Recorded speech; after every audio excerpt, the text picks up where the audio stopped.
ఆవకత్త మండలానికి 1 కిలోమీటర్ దూరంలో కాలనీలు ఉన్నాయి. దీనిలో సుమారుగా 38 కుటుంబాలు ఉన్నారు. ఇప్పుడు జలజీవన్ మిషన్ ద్వారా ఇంటింటి కొలాయిలు వేశారు. 3 సంవత్సరాలు అయింది. కొలాయిలు ఇచ్చి నీళ్ళు లేవు. ఇప్పుడు నీళ్ళు లేకపోవడం వల్ల బయట ఇంటికి వెళ్ళి వేరే సపరేట్ ప్రైవేట్ మోటార్ దగ్గరికి వెళ్ళి నీళ్ళు తెచ్చుకునే పరిస్థితి. నెల బిల్లులు కట్టుకుంటాను రీలే. ఇప్పుడు నీళ్ళు ఎక్కడికి వెళ్ళినా కరువు, మంచి ఎండలో ఇబ్బంది అవుతుంది.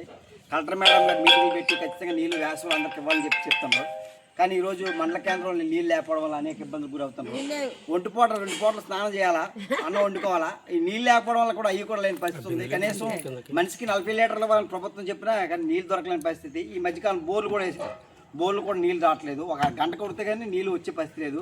అందుకని డిఈ గారు అలాగే మన అధికారులు అందరూ స్పందించి నీళ్ళ సమస్య పరిష్కారం చేయకపోతే కలెక్టర్ దగ్గర మొత్తం ఖాళీ బిందులతో పెద్ద ఆందోళన చేస్తామని మేము తెలియజేస్తున్నాం. కాబట్టి వెంటనే ప్రభుత్వం జలజీవన్ మిషన్ని స్టార్ట్ చేసి నీళ్ళు ఇవ్వాలని చెప్పేసి డిమాండ్ చేస్తాం.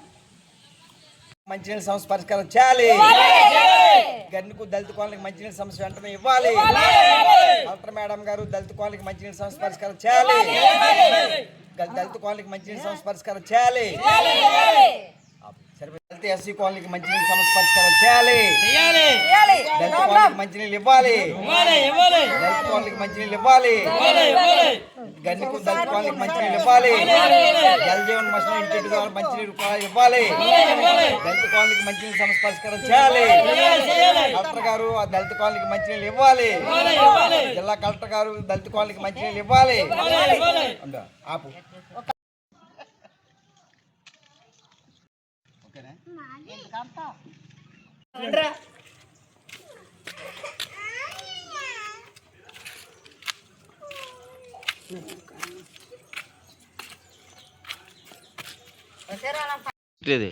అలా నడండి.